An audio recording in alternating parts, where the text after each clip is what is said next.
Good evening and all of the above, ladies and gentlemen. I am Joe Flint, all one word, like a tribe called Quest. And this is the People's Choice here on WCEG Network. Ladies and gentlemen, I want to welcome for the very first time to the People's Choice. As you can see, I have a co-host with us here this evening.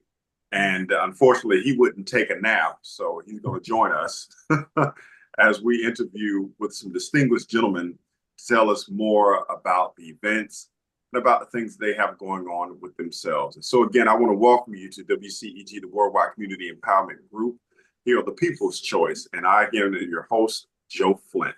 Thank you all for joining us this evening. I know it's been some time since we've last been on, but I'm so excited to be here with you all. And I want to introduce you to Jasir, who's joining me this evening as we chat with these distinguished gentlemen. Listen, I want to start with Mr. Cam, and I want to thank each and every one of you all for joining us. Mr. Cam, Mr. Drew, Mr. Joe, Mr. Kurt, and Mr. Lewis.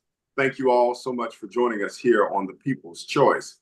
I know, Mr. Cam, we last met, or we met each other, if you will, on the bridge there in Selma, at the Edmund Pettus Bridge. And I understand that you and so many other people are part of the foot soldiers, the original foot soldiers.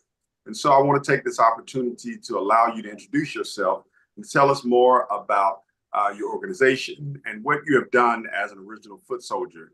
And ladies and gentlemen, in case you are not aware, each year we make the pilgrimage down to Selma to commemorate Bloody Sunday. That was that awful day in which the Alabama State Troopers, along with Bull Connor and so many others, did everything they could to impede our ancestors, our mothers, our grandmothers, our fathers, our uncles, our aunts, cousins, from being able to cross the Edmund Pettus Bridge for voters' rights. And so today we want to welcome each and every one of the individuals here and give Mr. Cam an opportunity to share and introduce himself more about what the original foot soldiers do. So thank you again, Mr. Cam, for joining us. How you doing? How you doing, Minister? Thank you for having us. You and Ms. Penny Wilson, I'm sorry, call her the Queen. Thank you for having us. We here in Memphis, Tennessee, at the world famous Withers Museum Collection and Art Gallery. The nature of the movement, I would say, in Selma, Alabama on July 4th and 5th is to we know about the 1965, what happened towards the march and trying to pass the Civil Rights Bill and trying to cross the bridge to go to the capital, Montgomery. The idea was to create a reenactment of that in the energy of the Civil Rights era of 1965, and to, in the same token, galvanize the original Civil Rights foot soldiers from Memphis, Little Rock, New Orleans, the Gulf Coast, Nashville, from 7 to 8 states. You know? Yes. When I tell you it was very challenging, we're talking about trying to galvanize all these rhythm foot soldiers on July 4th, you know, 4th of July. And it was a reason for that as well, you know. That day really wasn't a day of freedom for us. So on that day, we want to create a sense of a new beginning of what freedom should look like. So we connect the reenactment of the Bloody Sunday crossing the Pettus Bridge with this reimagining Black Wall Street across America. So we brought in the sentiment of Tulsa, Black Wall Street, what happened in 1921, and prior to that with 35, 36 blocks of vibrant Black businesses, and then it was bombed in 1921. So the idea was to not march or had a thought of this thing, we should continue to march. I can say this, in the last 5, 6 years, I've been having a pleasure to talking to several foot soldiers, and I would ask them, what should we do now in this 2025 year? And they all said in their own way, we march for you guys.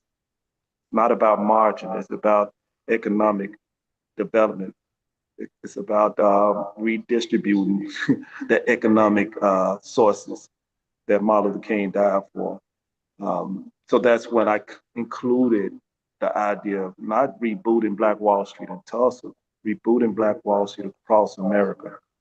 So the theme is let's go back to the Bridge of Hope, which is the Bloody Sunday Bridge, to reboot Black Wall Street across America. And thank God that we're here now on this day, and we can say that it was very successful by the blessing of God, that we had all the foot soldiers and civil rights leaders in the city of Selma on July 4th and 5th. Now, Mr. Cam, how long have you all been doing the July 4th celebration? I didn't. Can you repeat that question? How long have you been doing the July 4th celebration at Evans? Yeah, this will be the first. This will be the first annual July 4th, which is reimagining a whole nother different freedom for us in Selma. So this will be the first. That was the first annual in Selma, Alabama. Yes, sir. And so how did this come about? And please, I would like for you absolutely to introduce our guests that are here with us as well, as I know that they have all worked with you in this arena. But how did this come to pass? How did you decide that not only are we going to commemorate, what took place on that Sunday, how did you decide that July 4th was the time in which to do this? Well, to be honest with you, the idea was to, there's a character that I created. His name is Memphis Footman, and he is an image of all the civil rights foot soldiers, such as Kirk Carrington. I think he's live. On here. Yeah. I have a salute. Let me salute to him as well as Joe Calhoun here in Memphis, original foot soldier. Memphis Footman represents the original foot soldier and civil rights leaders of the past. So the idea was to mainly just somewhat create a reenactment type photo on the bridge. That was in 2024, and God just started adding the elements of the fruition what it should be over the last 6 months, and it was supposed to be a reenactment photo, and it became a movement. Inviting these civil rights foot soldiers and civil rights leaders from 7 states, making calls to them. And the very challenging part was asking everyone to travel to Selma on 4th of July. And it was so meaningful for me because 4th of July that everyone been celebrating. I'm going on 50 something years old now. I'll be 60 on October the 5th. I'll be 60 on October the 5th. But I've been celebrating. I'm still 29, so I'm just keep going. You're a baby, man. Take those years very slow, all right? And enjoy those years. Am I right, I'm sticking with 29. Yes, sir. Yes, sir. But I'll be 60 on October the 5th of this year. And for many years, at least 40 of those years, I celebrated 4th of July. And to a point at age 20, I knew what it represented, but still you're so caught up in the whole celebration, barbecuing and fireworks and all that, not knowing that holiday really wasn't created in exactly. Would you say it again, Joe? It was for us, and creating in the whole laws and resolution proclamation for that. It wasn't for us. So that was my my message to all the civil rights leaders in these 7 states. The first thing I would say to them is that yes, it's on the 4th of July, but we shouldn't celebrate that no way. We need to change the whole frame of thinking of that day. We need to create our own. We just coming out of the Juneteenth celebration. Let's prepare that to keep it moving. And let's go back to the Bridge of Hope, which is Selma, the Pettus Bridge, and create a whole nother different energy for us as far as building a celebration for us. You know, even though we dealing with this new administration and what we got going on right now, which is like a month later, I still have hope that um, that it's going to be a turnaround for our people, regardless of what they're trying to do and how they're trying to whitewash our history or just erase our history. Still believe that.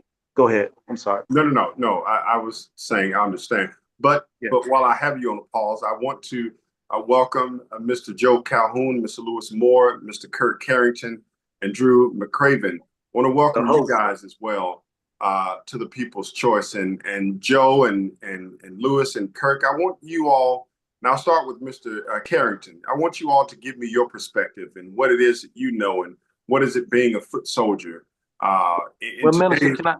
Minister, can I introduce them right quick? Sure. Oh, absolutely. Absolutely. Right.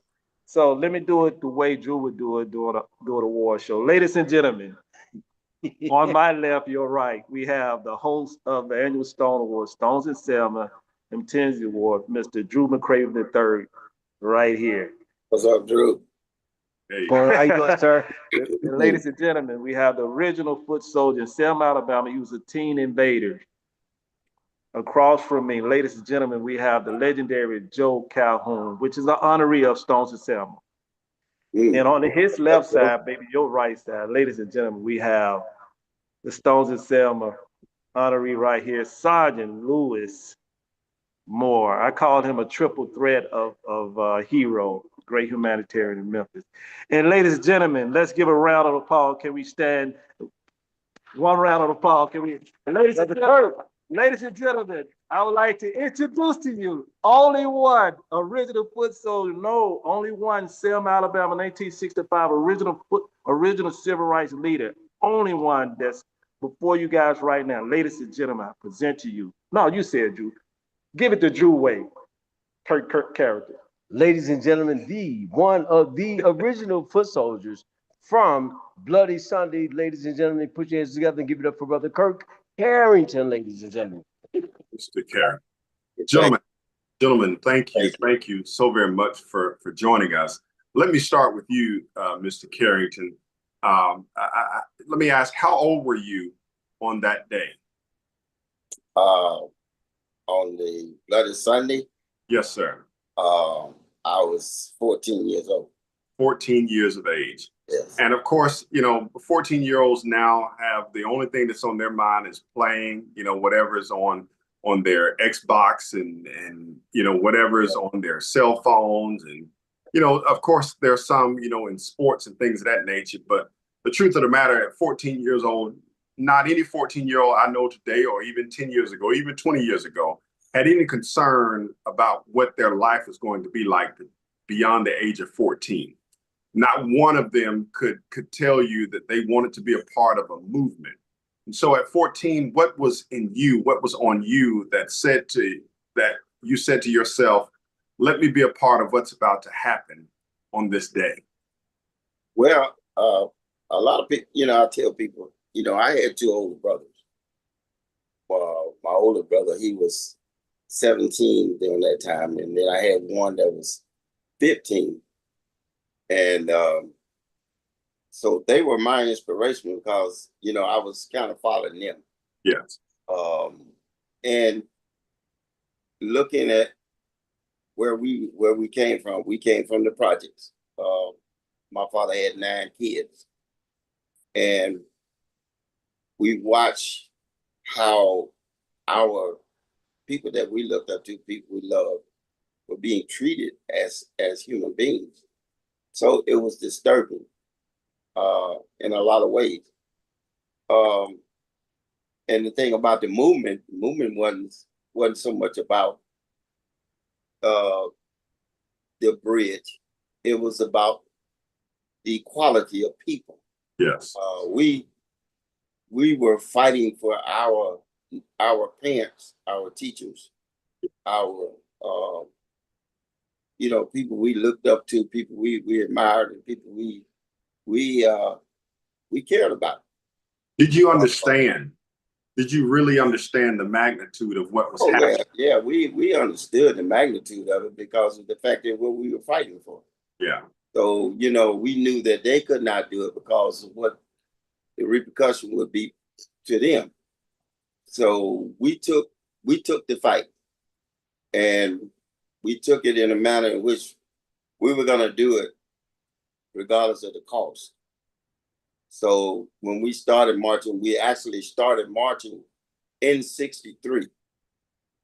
And from 63 all the way up to 65 and Bloody Sunday, we marched. We were locked up. We were beat up. We were beaten up. We were in every way of, I guess, human possibly could look at, that the police was always there to try to keep us from doing what we were doing.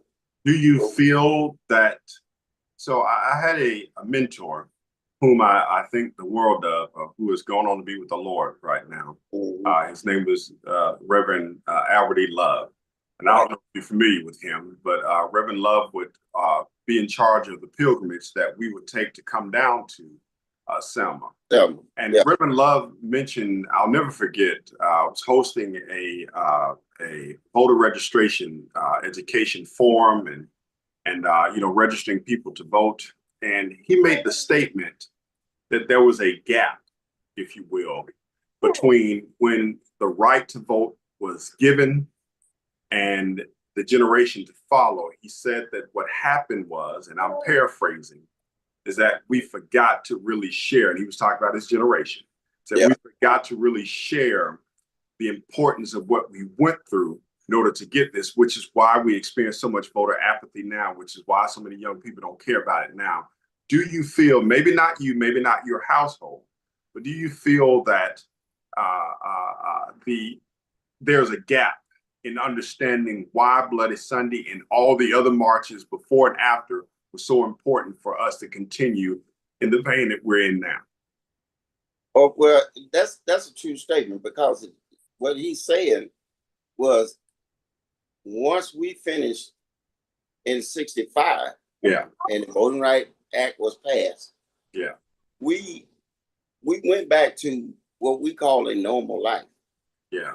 But we had made it possible for so many doors to be open, right, where we could move into a new era in our life, where we fell short, where we stopped teaching. We stopped teaching the generations behind us. Yes. And we're now getting the repercussion of what we didn't do. And that's a true statement. We talk about it, all the foot soldiers, when we have our meetings and when we get together, we talk about it all the time. We talk about how we had if we had a kind of left, not just leave and go and accomplish a thing, we accomplished it in life because we had gotten these opportunities now that we had never had. Right. But we didn't come back and say, hey, okay, let's make sure that this next generation don't forget what we've done and continue to move forward in a better way. These young people, these people today, that generation from 70, and we talk about from 75 to 95, they are clueless to the struggles. It's unfortunate, as much as I like. It's unfortunate, but as much as I like to claim 29, I'm in that generation between 75 and 90. I'm in that generation. We understand. That's why I'm doing what I'm doing today, and not only myself, so many other foot soldiers are. We're trying to somewhat alleviate that gap and close it in a manner in which our people will understand that we are still in a fight. Yeah, absolutely. This fight ain't over. Yeah. And if we don't be careful, it's not gonna be a Edmund Pettit bridge. It's gonna be another bridge a little bit longer and bigger than the Edmund Pettit bridge that we're gonna have to cross. Thank you for that, Mr. Carrington. I appreciate that. Mr. Calhoun, Mr. Moore, I want you all to chime in on this. What has your participation been with this, and how do you see where we are today as opposed to what happened, 60 years ago? I'll go ahead and start. This is Joe Calhoun. I guess for me, my background started as a military Black. So I was raised by a military family. We traveled a lot.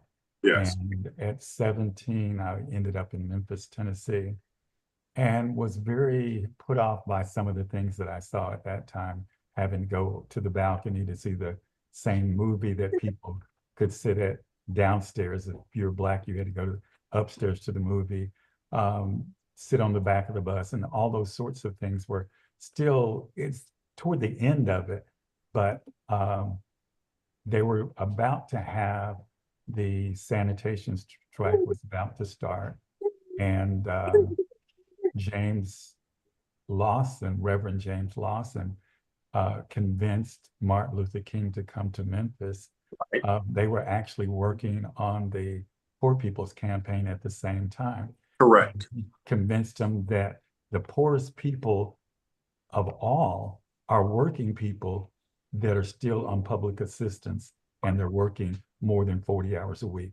Can I don't mean to stop you in that story, but I think that that's the same location, and I could be wrong, and anybody could fact check me on this, but I think they're in Memphis. You said it was Memphis, right? Absolutely, yes. Memphis. I believe I've heard Jose Williams tell the story that they were working on the Poor People's Campaign, and they had gotten to Memphis. I believe it was Memphis, and they had been marching, and they were so tired and they were hungry, and the church may have been that. Was that guy a pastor?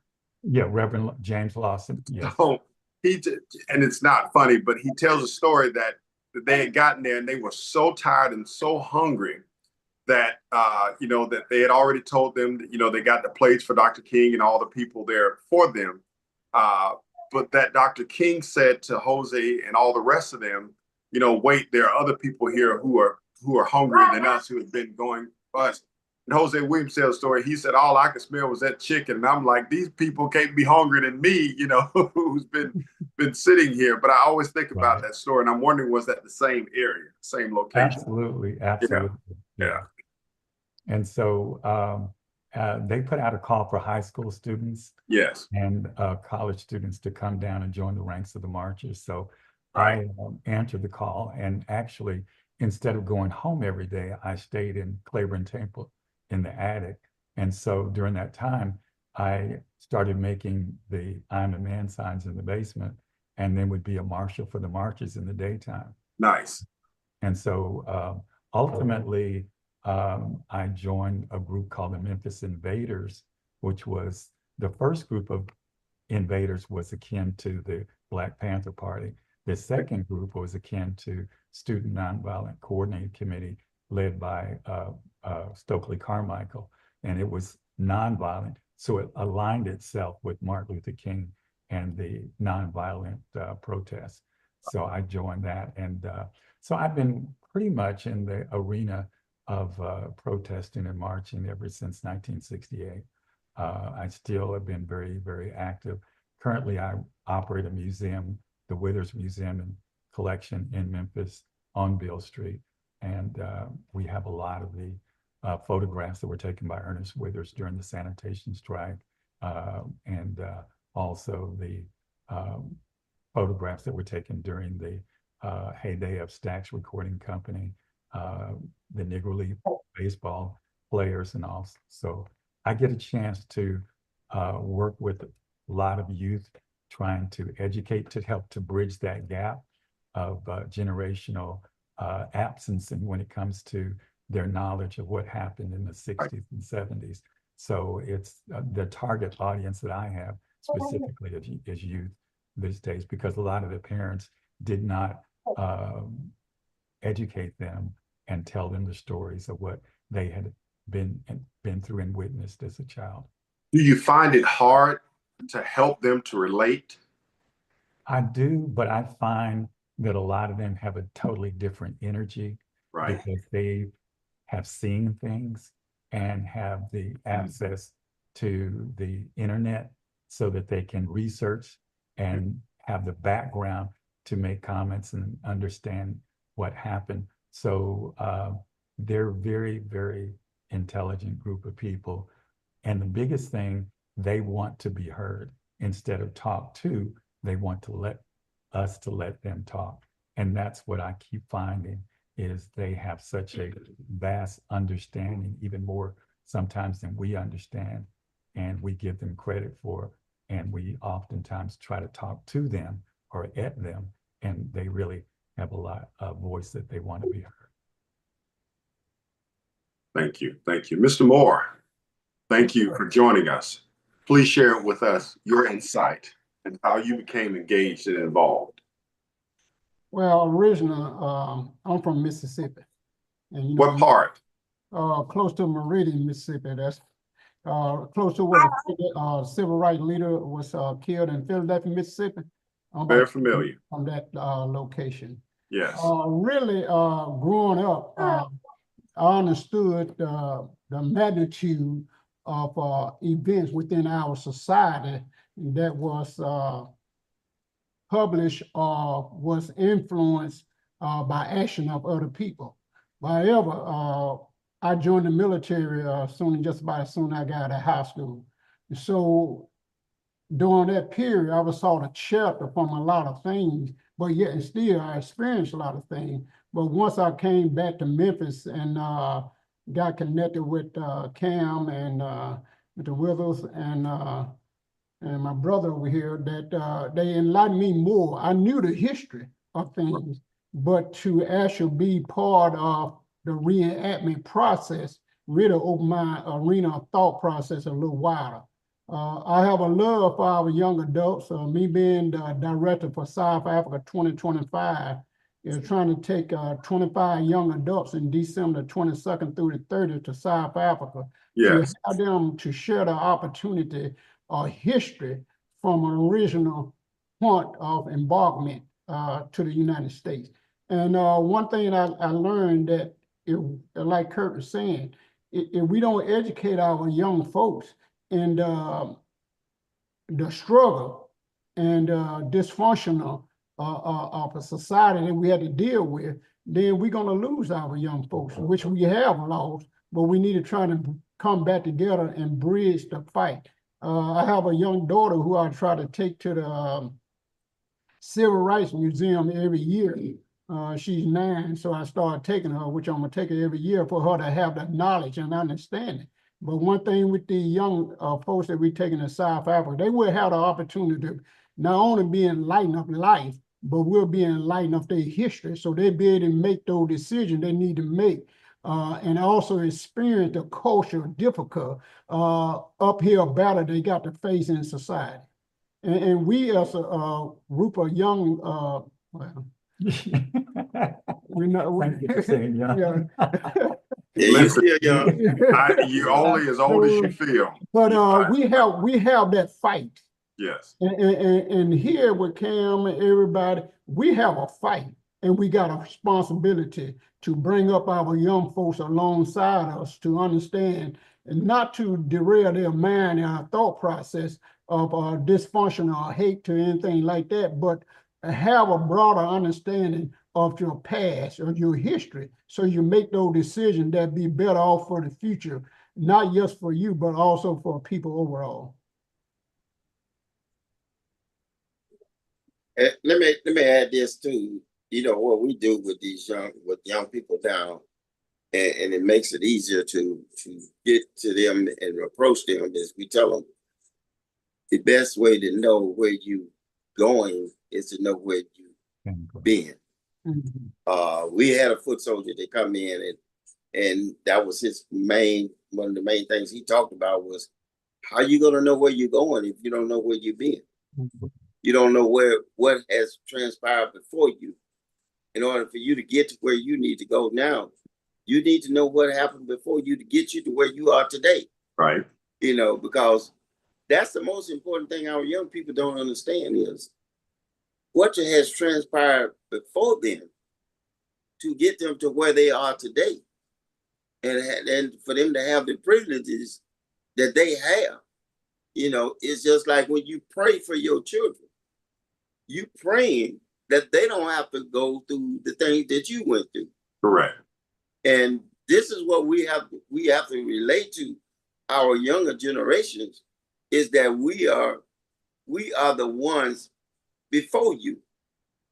We're not trying to keep you from going where you need to go.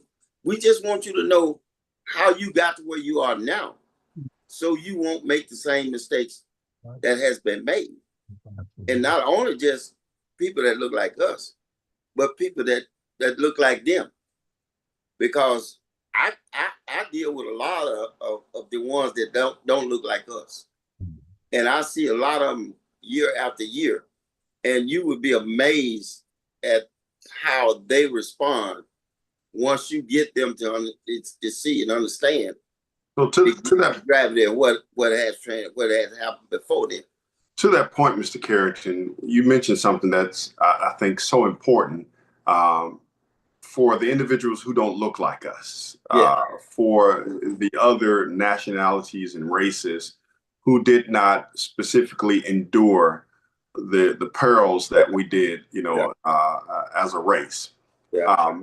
What we see happening, every day here in our society, the rhetoric that comes from, unfortunately, sometimes the White House, and which is also held sometimes in the State House.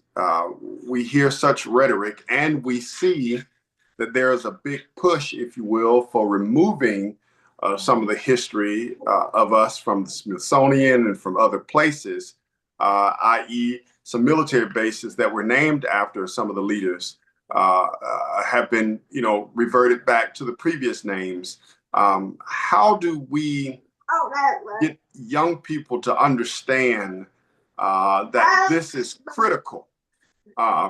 Not so much about the names being changed, but critical that the history is known and understood. And if I can, Mr. McCraven, I know that you are engaged and involved, but I want to know your perspective. How do we get the young people to understand that this fight, to Mr. Carrington's point, is not about Edmund Pettus Bridge anymore? This fight is about preserving what we have done, and to help you to better understand where we need to go and what we won't be able to do if we don't move forward. It's something about when I actually went to Selma, Alabama, and had to go through the process of experiencing crossing the Edmund Pettus Bridge, knowing the history of Selma, Alabama, Black Crow. And when I thought about that, I thought about young people in particular. I work with my nonprofit and other nonprofit organizations. My nonprofit is Positive Reaction. We work towards building programs that's not only conducive to change, but building a mindset. I think that when you think about what we've had to go through, when we look back at our history, in every reflection that I would have, particularly when it came to not only the history we have right here in Memphis, when it comes to Dr. Martin Luther King, the civil rights movement, Big Brother Joe, and what they've done in regards to that. The only way I believe that we're going to be able to implement changes in our community that's going to be conducive in ways of building it up, we've got to have young people involved in it. If you don't find a way to create an opportunity for them to be a part of not only their history, but to understand the purpose of it, why it exists, and how it changed everything for us. Mind you, when we think about what we're dealing right now with this administration that's in office right now, right here in Memphis, Tennessee, right as I said here, there are National Guard troops here in the city of Memphis. If nothing else that I can be reminded of, I am reminded of the struggle that we've already had to go through. My brother over there, Joe Calhoun, in the process of all that we've had to go through to get to this point, to have an understanding of where we're going. When you look at the statement, I am a man. There are young brothers right now in the streets that are moving in capacities way beyond our imaginary when it comes to gangs.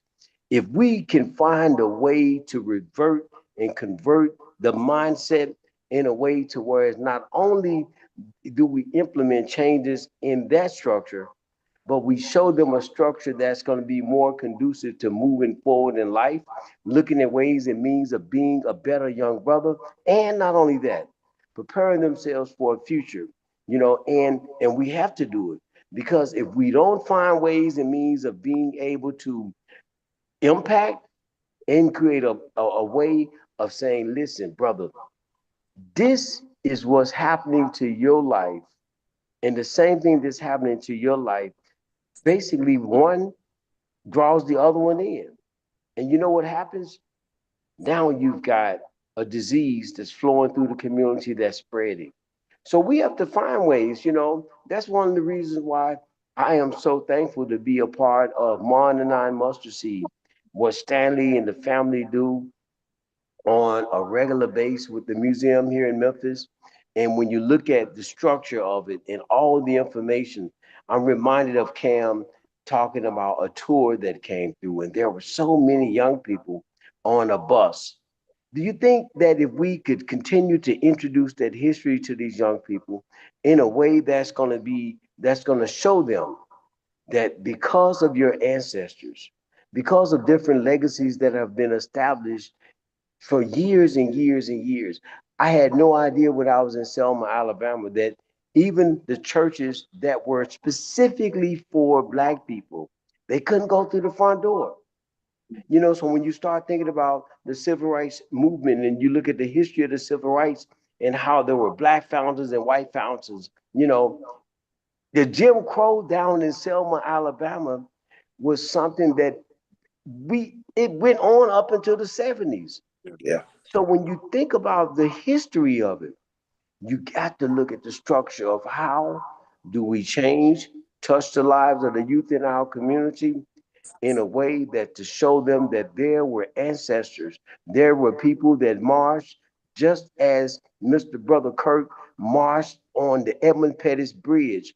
When we got to the other side of the bridge, Brother Michael Johnson, the councilman there, he said, Drew, this is where it started at. And let me tell you, I stood right there and I could feel the spirits of the ancestors that had already passed. I could feel the Bloody Sunday movement right there. And just so happened, I had an opportunity because Miss Mary didn't want to pray. So I said I would pray. And let me tell you, man, if I never experienced nothing else in my life, to have that opportunity to stand on the other side of that bridge, and mind you, I was not even going to make the trip.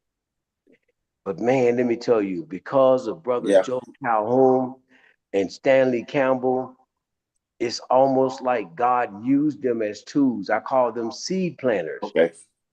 That is the reason why I made that trip. And so this is the beginning. This is the beginning of something great because, to have that relationship with Brother Kirk and the other people that had marched across the bridge that are still here to tell their story. And man, to march across that bridge with them all gathered together and to feel the power, the spirit of the movement. Man, let me tell you something. That's the reason we're right here streaming this right now. That's the importance of it. One of the things that I always make it a point to do when we attend the commemoration is I take a picture with the state troopers. I take a picture with the state troopers if I don't take a picture with anyone else, because the significance is that that same group was the group that was keeping us or was trying to keep us, if you will, from crossing that bridge. So I always make it a point to take a picture with the Alabama State Troopers when I get to the other side of the bridge, because I think that is just so significant, knowing that just, a generation ago, that group would not or was trying everything within their power to keep me from being able to cross this bridge. So I understand when you say the significance, the spirit, and everything that transpires when you do that, because I feel it each and every time. Guys, and again, kind of Mr. Carrington mentioned this, how do we get the other races to better understand this beyond the youth? Because when we get others to really understand the backdrop of this, not even the history, but the backdrop of it and what it defines, how it defines us. How do we get them to better understand? You know, again, it's not a secret that we were not the only ones. Blacks were not the only ones, you know, at the bridge. Blacks were not the only ones a part of the civil rights movement.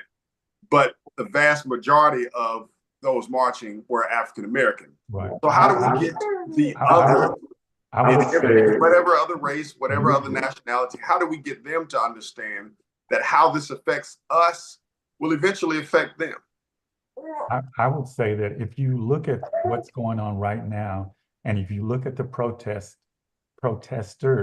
that have been protesting No King's Day and all sorts of things, we basically encourage Black folks to stay at home and let everyone who's not Black hit the streets so that he feels like he represents the vast majority of people when he really doesn't.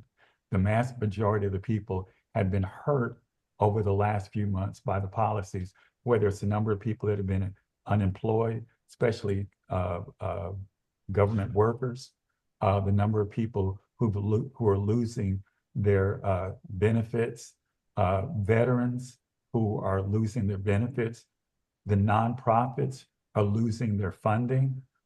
We have people in Africa that are dying every day because they've lost their funding for life-saving medication. We have schools that are losing funding, where we've got to get the education where kids are getting educated on an equal playing field. And if we don't have the equal playing field, then it's hard for them to gain the ground that they need to be able to work into the workforce. And so we see thousands, hundreds of thousands of people from around the country are protesting. Most of them do not look like us.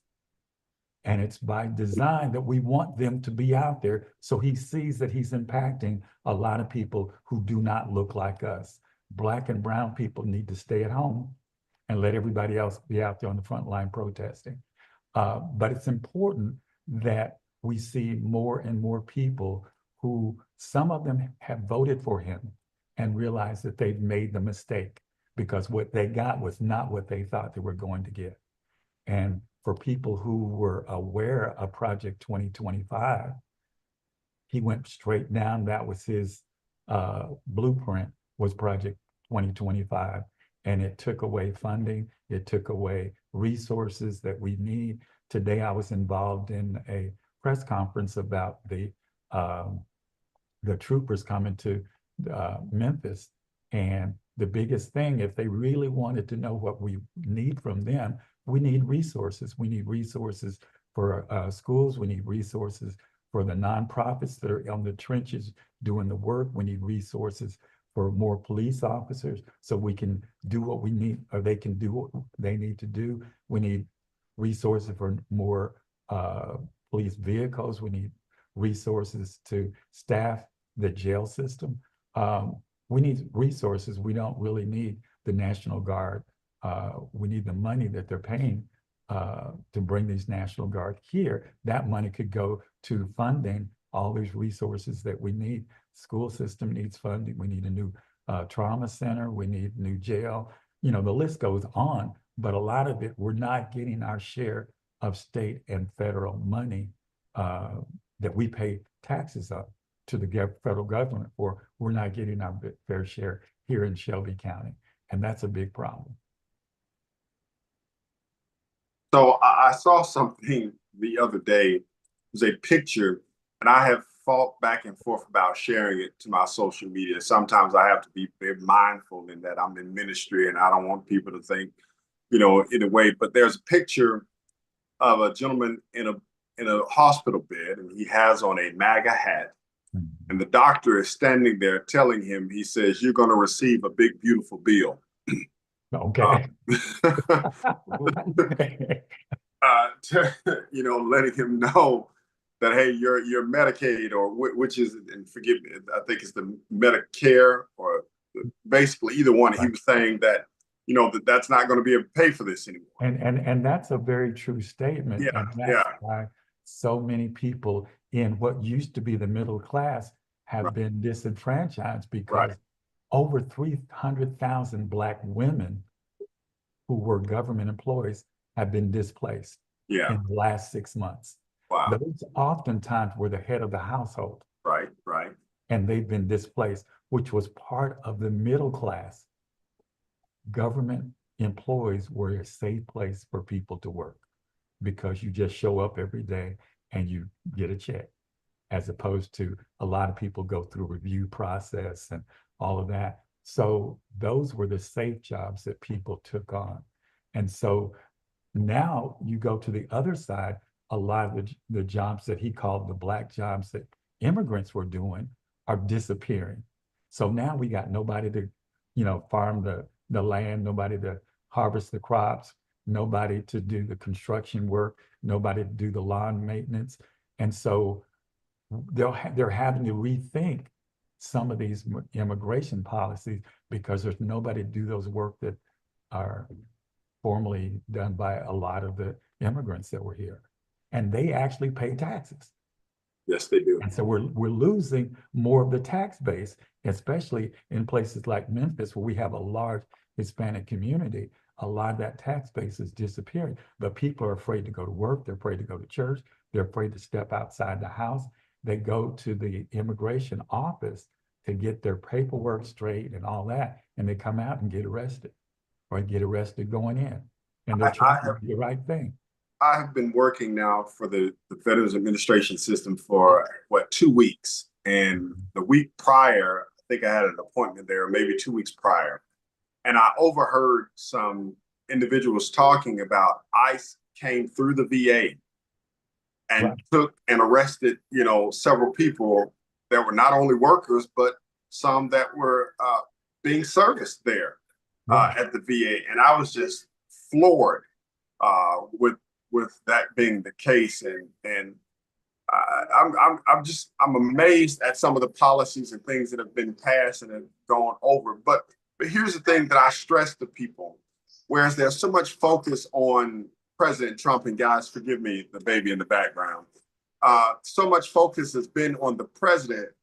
Not enough focus has been on the elected officials from our local areas. Right. And that's where we really, and this is what I tell Black folks, don't worry about getting out there in the street protest. There's enough people that don't look like us that are going to do that. We need to concentrate on making sure we have the right candidates for all these positions that are coming up in the midterms and the special elections. So we have the right candidates out there and we get everybody we can mobilize to get out and actually vote, because there's a lot of voter suppression, gerrymandering that is taking place to limit the opportunities for us to be able to come back in 2026 and overturn a lot of what happened in 2025.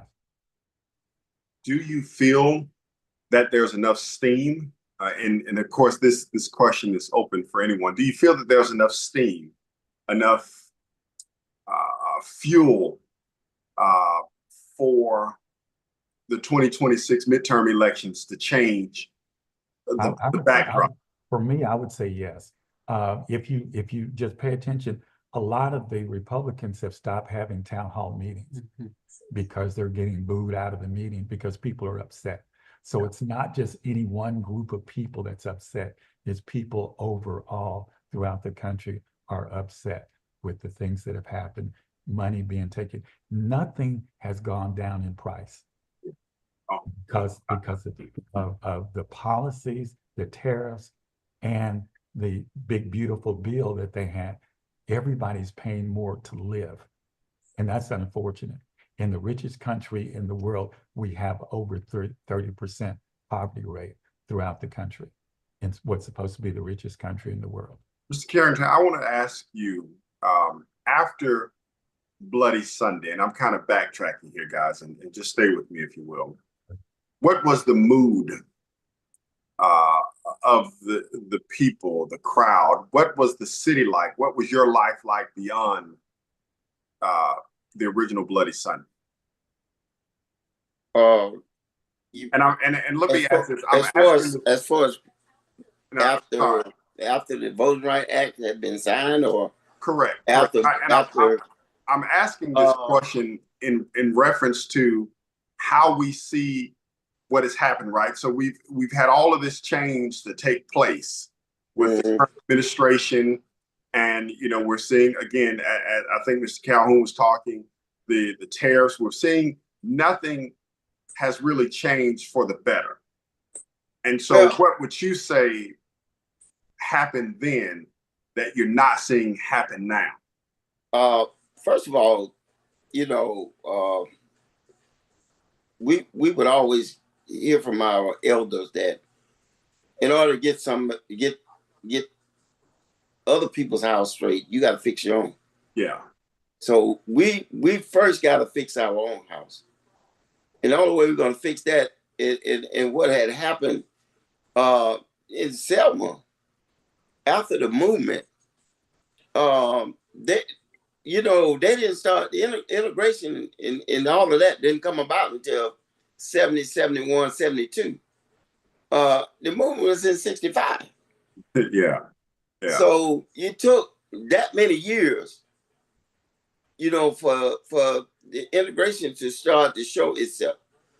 Once it started showing itself, well, a lot of people was confused because now they have this. It's like giving a child money to go to the store. I get it. And once they get in the store, they don't know what to buy.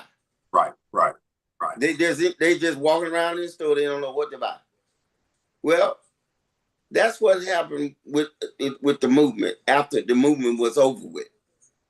That's where we have got to educate our people, and let's do what we need to do at home before we can go abroad and change things abroad. Because if we don't fix it at home, how are we going to fix it anywhere else? Something that I get a lot of pushback about, and everybody doesn't agree with me on that, and that's fine. We have our differences of opinion. Yeah. But in my study of America and my study of us as a people, the one thing that I do know is that prior to integration, there was nobody but us to rely on us. There was nobody but us to deal with us. And so kind of to your point was when integration came, we didn't know what to do. But one thing that we did do is that we stopped taking care of us. We stopped loving on us, because they don't show this movie anymore. At least I haven't seen it, I know, in 20 years. But they used to play Boy King around the time, that it was his birthday. There was a part in the movie or a scene in the movie where Daddy King takes Martin to some store. I don't know if it was the Macy's or Rich's downtown Atlanta, but they did not get the service, and he went back to a black store in the community to get the service, that he needed. But it just showed, and this was, this would have been when King was, a little boy. He might have been 10.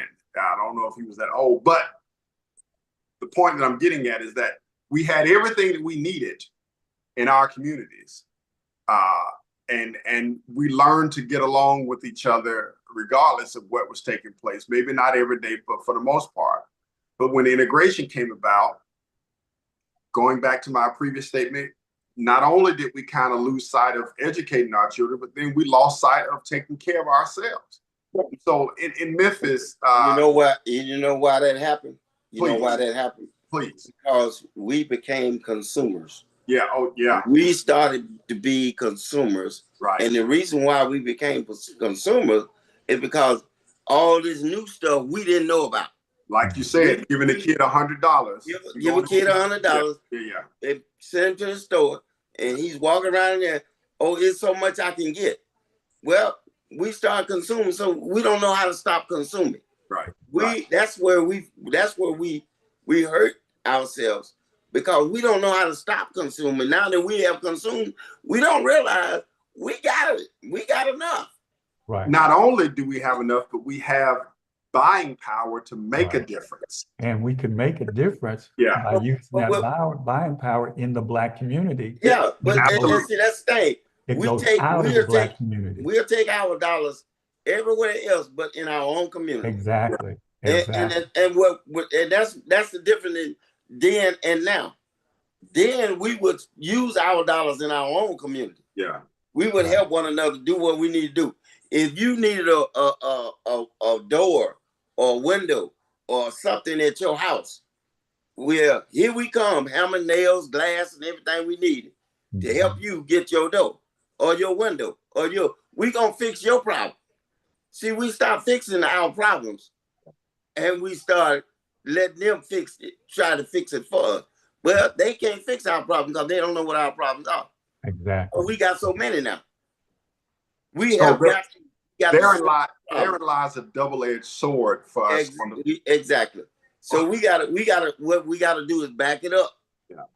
Stop trying to consume everything. Because we stockpile cars, we stockpile clothes, we stockpile all this stuff we stockpile. For what? A house that looks like a hotel with 15 bedrooms. Yeah, I'm saying you're right. You get all this stuff. Man, come on, man. We have got to start realizing that we cannot, we are rich beyond our years, but we can be rich, a lot richer, if we stop trying to get everything that we see out there in the world.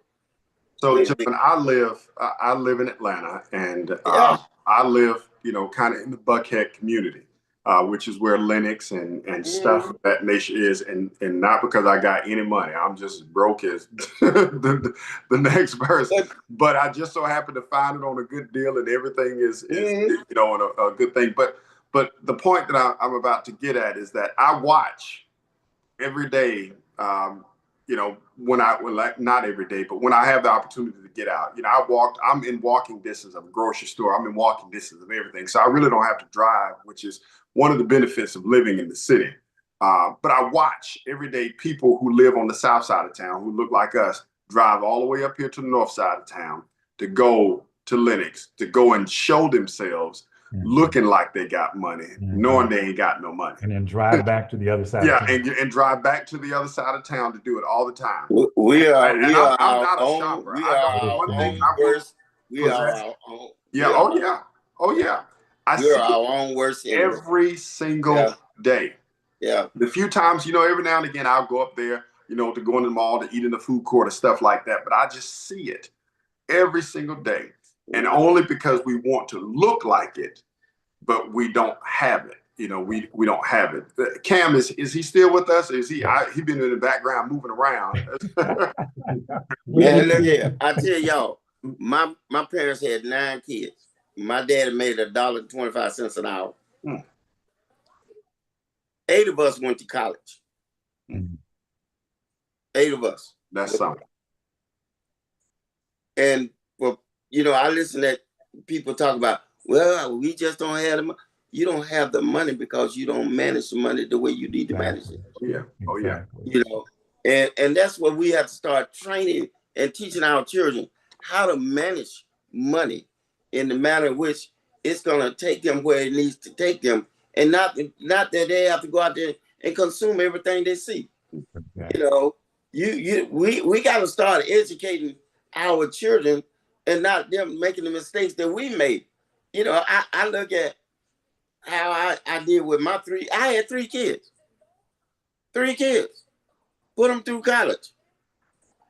But the energy and the effort and the amount of money that it took me to do that, it was a lot greater than what my father did with 8 kids. Right. And I sit back and I be listening to my wife sometimes and everything, and I be saying, well, why? Now I got 10 grandkids. You see what I'm saying? And I'm trying to say them. Yeah. Because I'm trying to let them understand. Your papa may have this or your papa may have it. But baby, I'm gonna give you what you need. Right. I'm not gonna give you what you want. Yeah. Because you got a stockpile of wants. But I'm gonna make sure you have what you need. That'll preach right there. Stockpile of wants. That'll preach. That'll preach right there. Yes. But you gotta minimize and understand. I'm gonna give you the need. Yeah. If you need it, you gonna have it. But if you don't need it, I'm not giving it to you. Now you got a mom and daddy. If they see they feel like they want to take care of your wants, then I'm gonna let them take care of your wants.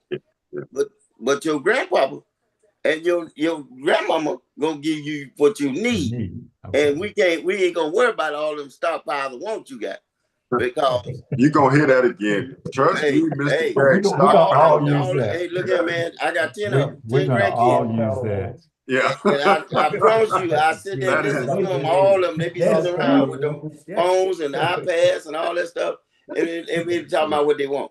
Well, you know, got to stop Mr. Camera, can I get you to come back on the camera for me?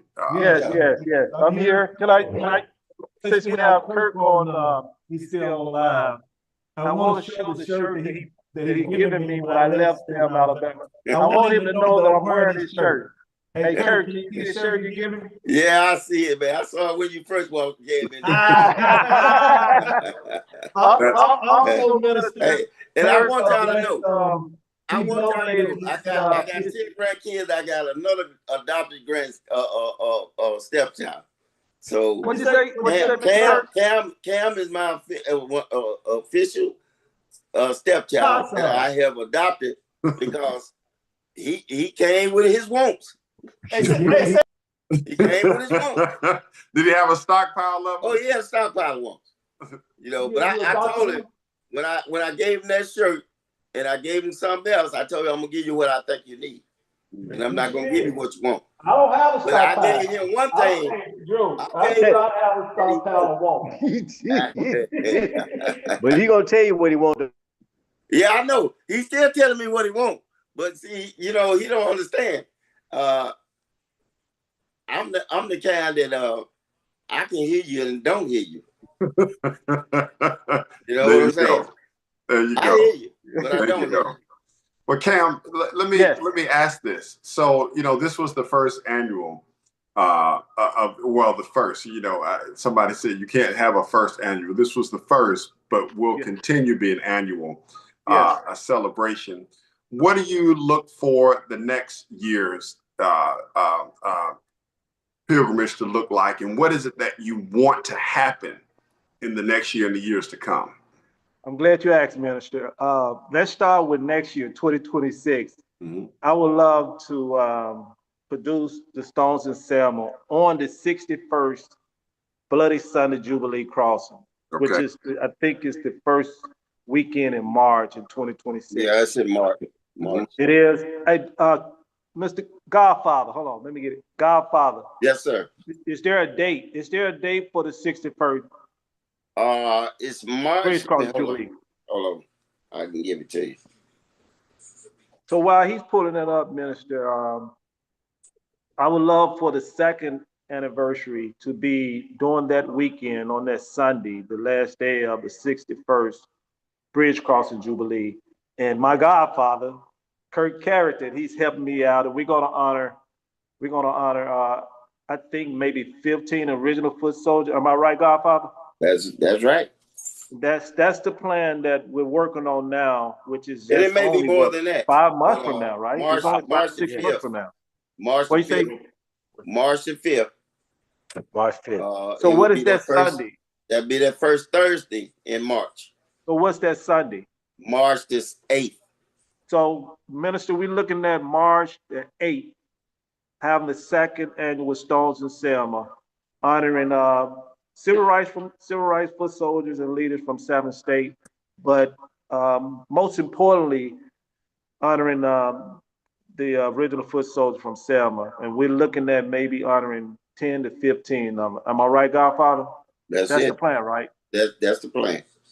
Yeah, so we're looking at that in 2026. So many civil rights foot soldiers of Selma that the shoulders that we stand on have not been acknowledged, and we're gonna, and that's our campaign. If God say the same, we're gonna start. We started this past July. We're gonna keep it going, and hopefully we can do it on that weekend, the 61st annual of the Bridge Crossing Jubilee, on March the 8th, right? Yeah. Yes. I love it. I love it. Mr. McCraven, I know I got you early, but I got to get you back in here. Yes, sir. Tell me more about your experiences. Man, let me tell you, to go back and look at what transpired during that time and to live in Memphis, Tennessee, not to tell my age, but I was born in '63. I was literally born in the civil rights. Just told it. I'm sorry? You just told it.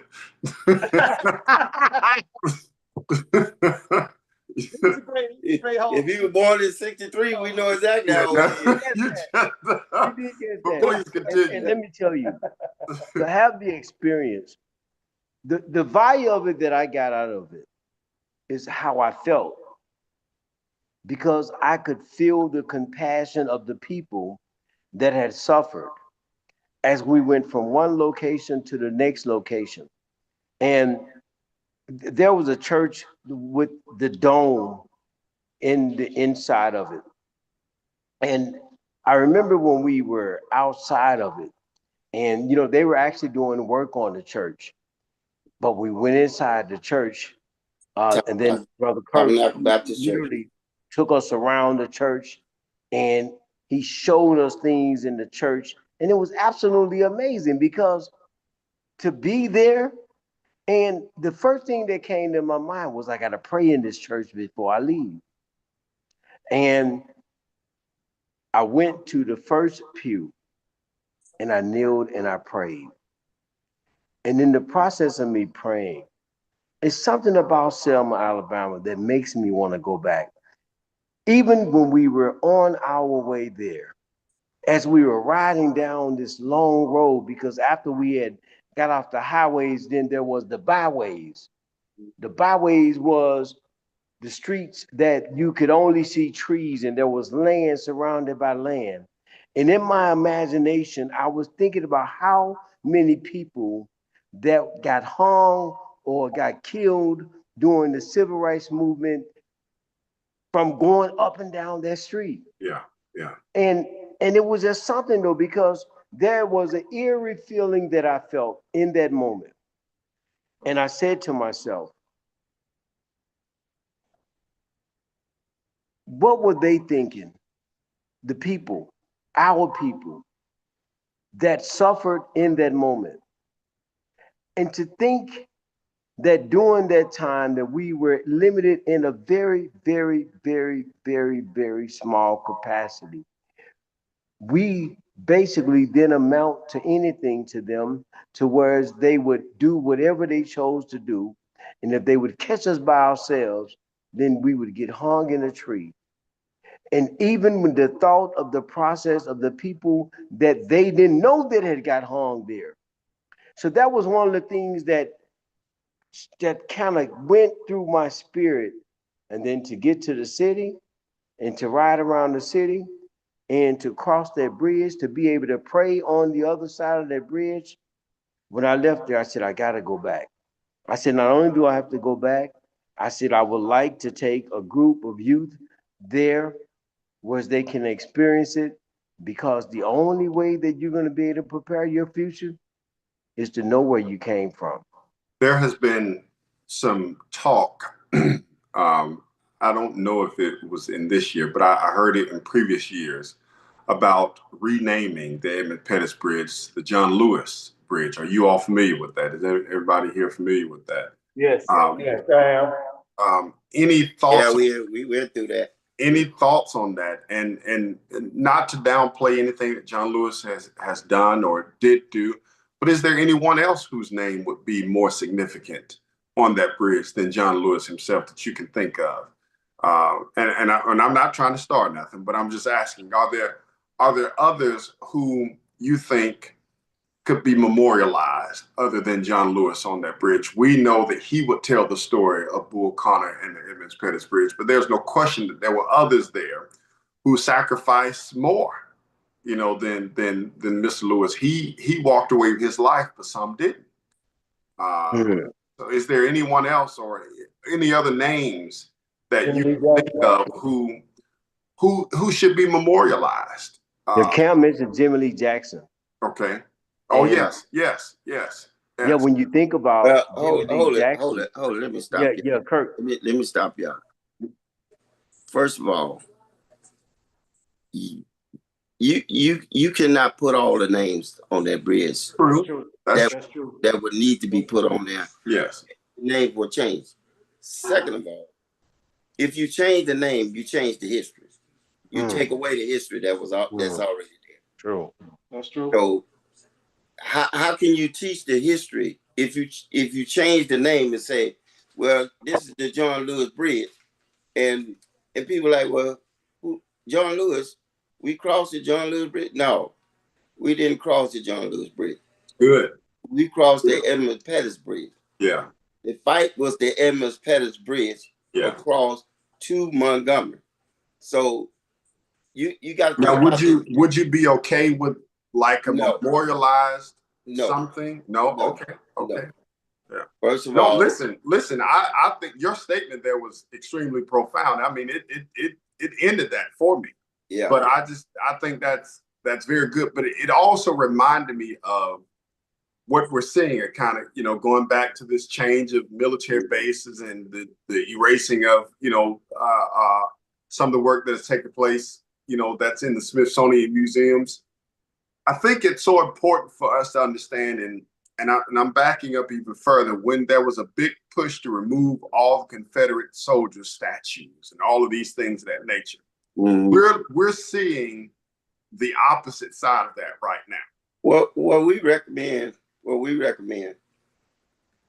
if you want to change something, change the name of some of the streets and memorialize the names of those people on the street. Yeah. So when your children are riding down the street, or your grandchildren are riding down the street, and they turn on L.L. Anderson. Yeah. Well, who is L.L. Anderson? Mm-hmm. You can explain to them that's your teaching moment right there. Yeah, yeah. If you change names of places where they go and memorialize them with those names, people that you want to recognize and be recognized, change those. So when they go there, you can have a teaching moment like, hey, L.L. Anderson was one of the most important people in the civil rights movement. What did he do? Well, he was a pastor of Tabernacle Baptist Church, where they had the very first mass meeting. See, you got to create these teaching moments. Right. If you change Edmund Pettus, that's not a teaching moment. Teaching moment. That's right. Yeah, Makes a lot of sense. Cam was actually just mentioned by changing the names of streets and places where people go, that you can go there and then you can have that conversation. So you look at street names. We got a street now. We got Bernard Lafayette Street. We have a Bernard Lafayette Street. When these kids go down Bernard Lafayette Street, they want to know who Bernard Lafayette. Well, Bernard Lafayette was the catalyst behind the civil rights movement in Selma. He was the man that came here and brought the movement to Selma. And you teaching them about these people. So those are the things. I agree. I think that's a more viable way of teaching the lesson. Exactly. Mr. Calhoun and Mr. Moore, I want to ask Mr. Calhoun, correct me if I'm wrong. You said you run the museum there in Memphis?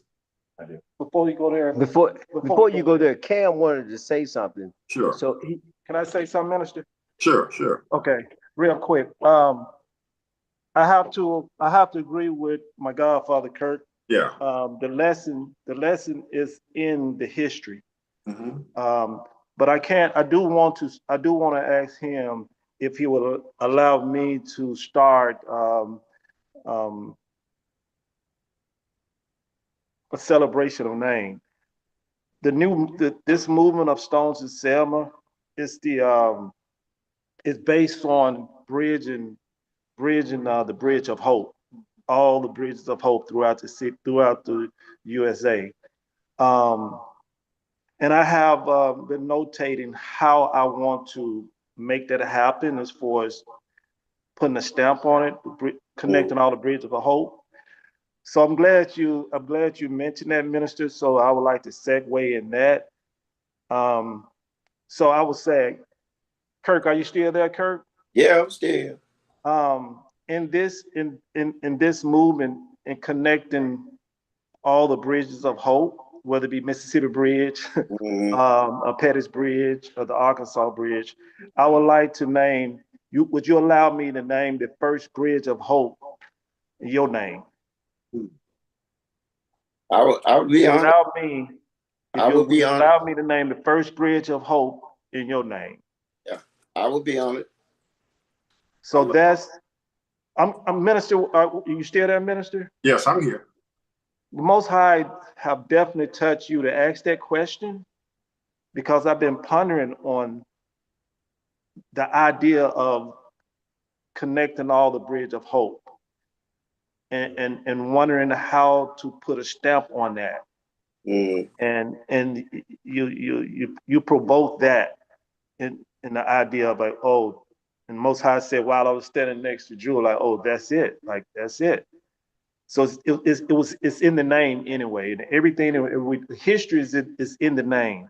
Yeah. And we have a great civil rights leader, not a foot soldier, that's on the Zoom call with us right now, real time now, and that's Kirk Carrington. Thank you, my brother. Thank you. Thank you. So it's a blessing now. And thank you, Miss Penny, for allowing us to be here. If nothing else come out of this here, the blessing of it that I have a revelation of what this connecting all the bridges of hope. And gentlemen, yeah. So before the first bridge would be your name. I'm sorry. Go ahead, Minister. No. I was just going to say before we end this, because we've spent the hour has been well spent. It's amazing how fast that time goes by. Yeah. When we start being able to talk about substance.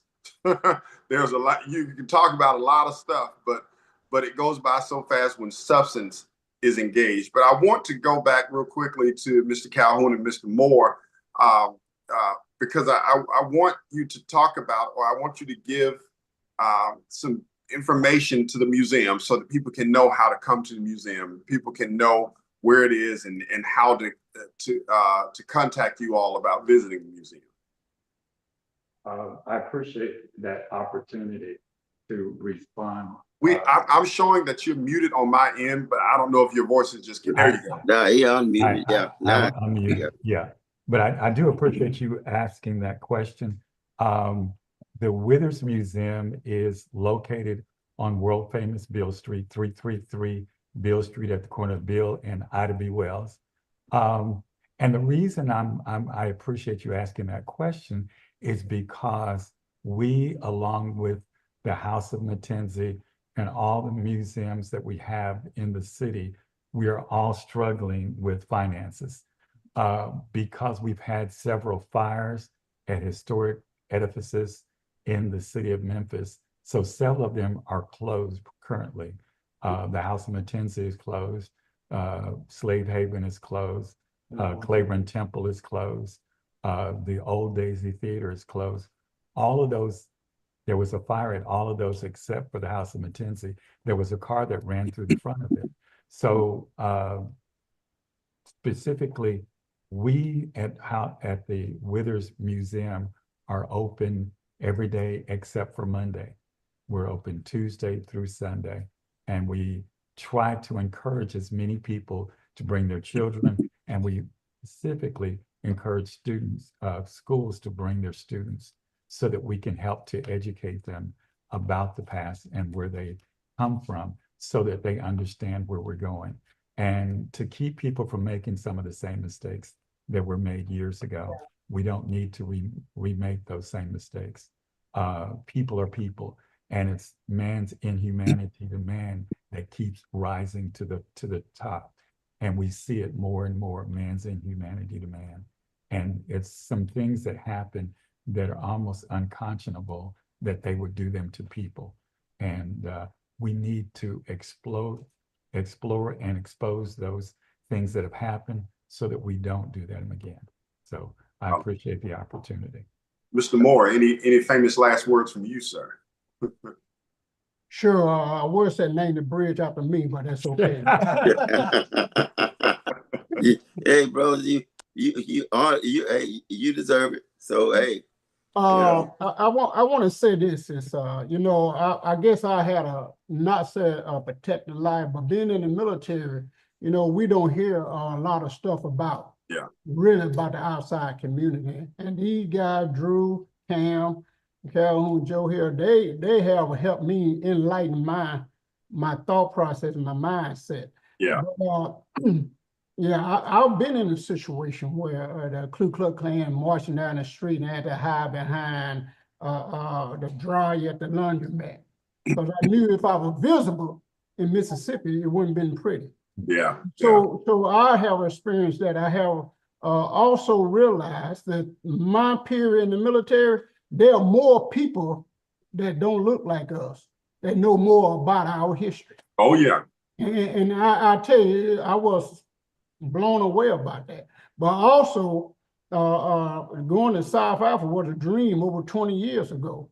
When I first went to South Africa, I was speechless because me being a country boy from Mississippi, walking behind a mule, I didn't have no business being there. Yeah. But God somehow worked that out, that here I was. And the thought process to have young people to go and experience that. See, we as our fight don't stop. Absolutely. Our dream don't stop. But we got to pass it on to the generation to make sure they move on. Right. I want to see our young people come through here, through this establishment. Yeah. And also I want to see them in December at the reenactment of the Bloody Sunday, walk across that bridge. I want to see that. Mr. Moore, my prayer is that. When you get a chance, please send us over the information about your trip to South Africa when you all are planning to go again, or wherever you're going in Africa. Please make sure that we get that information from you all, please. Most definitely. Mr. Carrington. Also, don't forget, we're doing something to notify our young folks, so there's always an investment. We cannot be afraid to invest in our young adults. Absolutely. Yes. And I want to pick back on what he's saying. The biggest investment you can make is in your children. Absolutely. That's right. Yeah. The biggest investment you can make is in your children. I got 4 grand. And if you invest in them in the manner in which you need to, you can eliminate that stockpile of wants and deal with the needs in which they truly deserve. Ms. Carrington, if you don't say nothing else, your state, your mic drop was stockpile. Stockpile. That was your mic drop. We're gonna all use that. I'll be using this. Yeah. But we need to start investing in each other, man. Absolutely. Absolutely. That's all we need to do. Thank you. Mr. McCraven. Yes, sir. I just want to say before we get off, don't forget that the annual Stone Awards, as a matter of fact, it's the 30th annual Stone Awards. It's going to be October the 18th. I'll be hosting the event. And of course, Brother Kirk, Brother Joe Calhoun, Brother Lewis, and there are other recipients of awards that's going to be given out that night. And man, Sister Penny as well. We are excited about that. And to those that are listening and watching this, that is streaming right now, you guys are absolutely invited to take part in it. Man, I also appreciate you and Miss Penny for giving us this opportunity to even expound on what we're doing, not only with Mon and Nine Mustard Seed, the annual Stone Awards, and definitely the Stone to Selma. And I'm looking forward to having another opportunity in March to go back to Selma, Alabama. And I just want to say I appreciate you guys for this opportunity. Guys, I can't say thank you enough for yielding your time to come on this show to share with us your experiences, Mr. Carrington. I mean, I got to make sure when I'm there next year that I get a chance to shake your hand and know you, Mr. Calhoun, Mr. Moore. I'll be in Memphis on the 18th. All of Yes, sir. All of you guys just have been yes, sir. Amazing, and I'm grateful. One thing that I'll say, and I'll close this out here. I like to say it was privileged, and Penny, will probably roll her eyes in a minute, but I went to the blackest high school there is in America. I'm telling you. And it was Booker T. Washington High School here in Atlanta. Dr. Martin Luther King attended my high school. Dr. Lewis Sullivan, who was the Health and Human Services Director, President Bush was there, Dr. Asa Yancey, so many well-known names throughout the society. But I say privilege in that while I was there, I learned who we are. There's nothing, I mean this, there's nothing I learned in any college course that could top what I received from the educators from my high school here in Atlanta. So I call it a HBHS, a historically black high school. It's not Historical black high school. Because And you know it's what? the oldest black one to believe east of the Mississippi River, but it was the first black public high school in Atlanta and in the state of Georgia. But I'm saying all that to say, were it not for that foundation, kind of going back to Mr. Carrington's teaching, your greatest asset is your children. Were it not for those educators putting this stuff in me, these types of conversations would not excite me. They wouldn't get me riled up and make me continue to want to go to Selma and continue to participate in these types of things, to see and to know the history of us like that. So I can't say thank you enough for you guys. And of course, we're going to have to do this again. We're probably going to have to block off a day because clearly hours not enough time for us. I think Cam said we're scheduled to do another show on the 29th. Okay, I think that's to correct. actually talk about the Stone Award. Yes. Okay. So I apologize if we didn't get through all of it tonight, guys, but I want to say thank you all. Thank you for what you're doing, for what you will continue to do. And I know that God will give you so much more grace in the days, weeks, months, and years to come. Well, ladies and gentlemen, this has been another episode of The People's Choice here on WCEG Talk Radio. Please know that the views and the words shared were those of the guest and of the host, and not of WCEG Talk Radio in and of itself. We want to thank all of you all for joining us, and we appreciate you for being a part of our community and continue to be foot soldiers in whatever facet of life that you're in and in your communities. Again, thank you for joining us here on The People's Choice. I'm your host, Joe Flint, all one word, like a tribe called Quest. Good night, everyone. Good night. Appreciate y'all, man. Thank you. Keep up the good work.